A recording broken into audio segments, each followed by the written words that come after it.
Okay, so round two, got the Fumoto valve off, put the original drain plug back on, did the oil filter swap, dumped oil, and replaced oil basically, even though, I mean, I've only driven 100 miles on this, but figured I want this done right. So, also replaced the rear motor mounts. That's the, what's it, TurboTech sitting right there. It's a little low, lower than the crossbar actually, which, like net zero on like clearance issues that I'm kind of scared about, but that doesn't, at least that's more rigid than like an oil thing, an oil drain plug, like a Fumoto valve sticking out. So I'm not as worried about that. I went to a place with a lift, definitely. You don't really need a lift, I just want to check out the rest of the car, but definitely one thing that's useful is when you're swapping out the rear motor mounts, definitely get a block of wood or something, support the engine while you're doing it. If you can keep the engine in the same place it was while you're taking the mount out, that's super useful. If you can do that, like get a scissor jack or something, stick it underneath there, hold the engine up. Otherwise, getting the engine back in place is going to be a massive pain in the rear because it's going to shift around a little bit. So if you can unweight that mount, that's super useful. Kind of installation notes. The original mounts popped out pretty easily.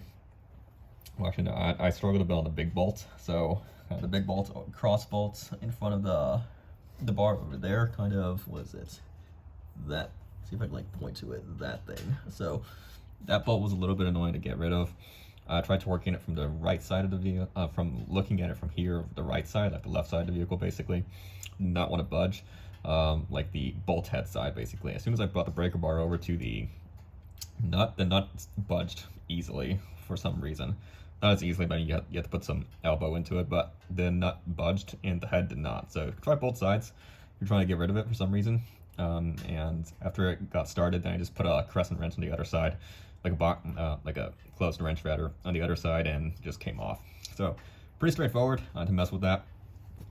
Kind of initial impressions driving with the TurboTech basically are, I get in the car, why not? Initial impressions of kind of messing with the TurboTech are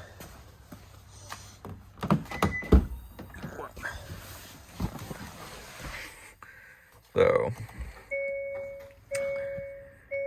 definitely I don't feel it as much as I thought I would feel it, to be completely honest. I mean, that's probably because when the car already vibrates a ton inside normal operation, when you're in N mode especially, it just, even with the suspension on the softest setting, it still just vibrates like crazy compared to like a normal Econo box or like a Mercedes, for example. Like it's going to vibrate naturally, and just when you're driving around due to just road noise in the engine. So the TurboTech is not contributing that much to it.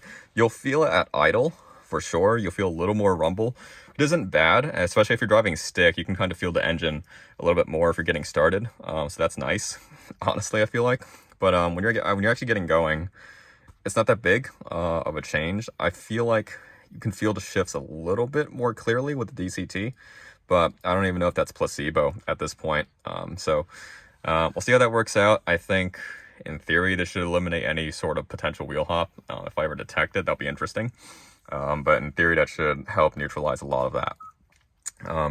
One thing that's kind of interesting is after you do an oil change, I think it's kind of useful to do, is go into your setup and, what is it? Display. It's in display. Is it in display? It's in illumination somewhere. If you ever can't figure out where a setting is, pop in here and just type in literally what you're looking for: oil change reminder, set up vehicle cluster. You go over here, hit reset, and that'll reset your oil life, because the car's trying to track oil life. Like, it's not just mileage, it's also like how much are you launching the car and how hard are you driving the car. Basically, it's kind of a combined metric. So after you do an oil change, if you're doing them preemptively, you want to reset your oil life, obviously, and your service interval is separate from that, which is cool. So you can mark, what is it? When should you be bringing into the dealer for service? That's probably what the dealer is going to be messing with, and it's kind of neat that you can track oil life independently of that, which is cool. So I went ahead and did that over at the place where I got the car on stands, basically.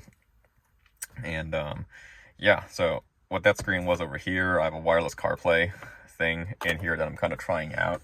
So where's this dongle? It's the CarLink it. So this is a dongle that sits in here and will provide wireless CarPlay, which is interesting. So trying that out.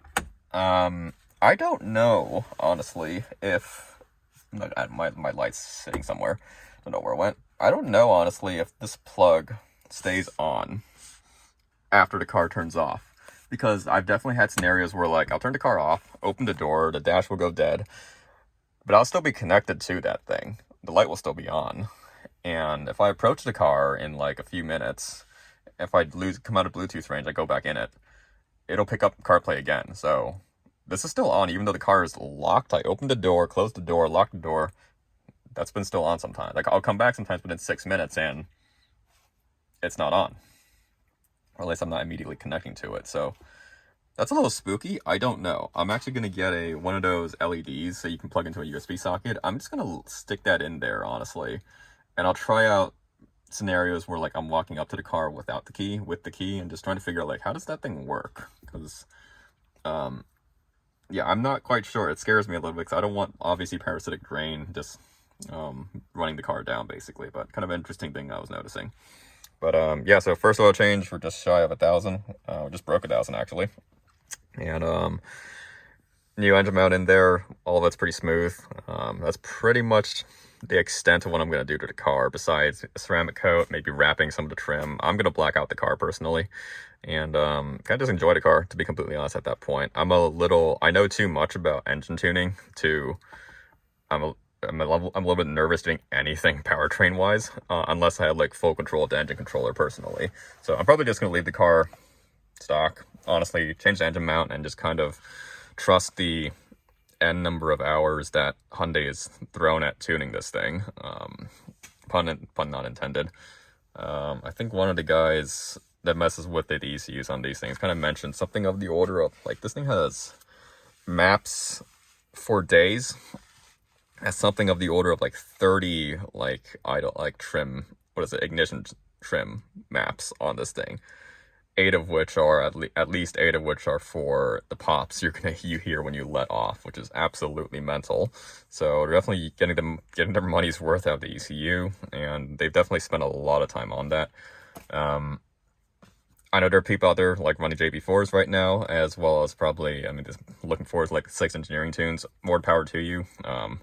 I'm playing a little safe right now. I'm calling me a sissy, but I'm gonna kind of just leave the car the way it is and just kind of run it, basically. So yeah, pretty satisfied. No real issues, to be completely honest. I think this is kind of settling out to where I want it to be.